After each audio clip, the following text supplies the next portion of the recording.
Schwartzman drew a slow breath and knew from her overproductive salivary glands that she wasn't done being sick.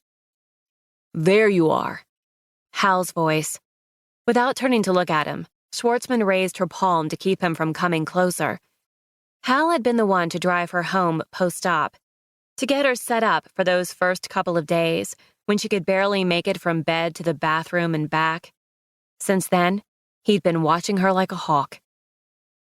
"I'm almost done," she said, as another wave of nausea filled her throat, and she retched again. Nothing came up but a thin string of stomach acid. She shuddered. With a couple of deep breaths, she tested the nausea. Maybe it had passed. She shifted the waist of her slacks so that it didn't press against her stomach. She was wearing her loosest pants. They were all loose now, but the sensation of anything against her skin made the nausea worse. Maybe she could show up to a scene in her pajamas.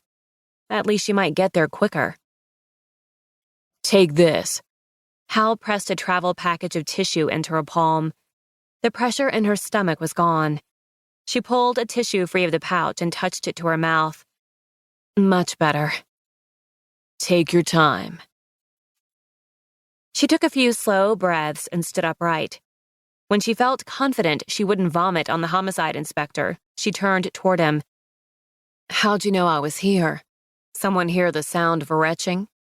Hal grinned, his teeth bright against his smooth, dark skin.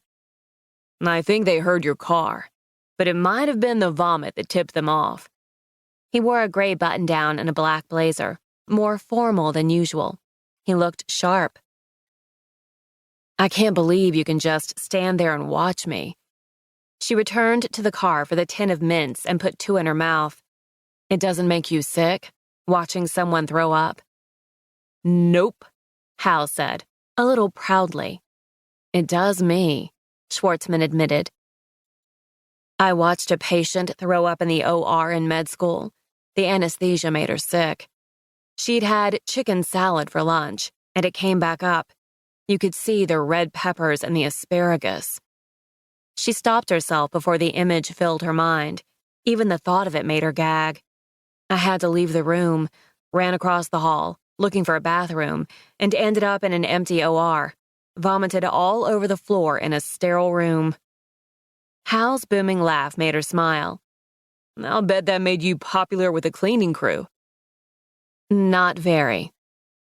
"You spend enough years in homicide, and you lose your gag reflex," he said.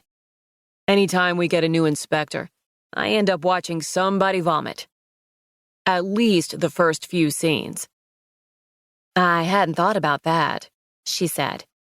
It took time to get used to dead bodies, the sight of them, the smells. Dead bodies didn't make her gag, even the particularly smelly ones. She was accustomed to rotting flesh and decomp, but someone else vomiting? That was gross. Better then that she worked with dead patients rather than live ones. The dead didn't vomit. She folded the tissue inside out, used it to dab the moisture from her eyes, and handed the package back to him. "Keep it," he said. "I borrowed them from Haley's desk." Schwartzman smiled, and a beat passed between them. He scanned her face, examining her. She knew he was wondering. How bad does she feel? How much energy does she have? He was going to tell her to go home, to rest. She lifted her hand. "Don't say it." "You don't have to be here," he said at the same time. "I'm here." She opened the trunk of her car with a key fob for her crime scene kit. Hal stepped in and picked it up for her. It was awkward to stand aside and let him take it. After her first chemo treatment, she had argued about carrying her own case. She must not have been that convincing, because Hal didn't listen. And she did invite him. Before, she would never have allowed someone else to carry her equipment. But this was after. Today, she was grateful. She had read all the warnings about how the chemo would make her feel, the exhaustion, the nausea, the sores, but she had sworn she would make it through. "I won't barf on your scene." "You might,"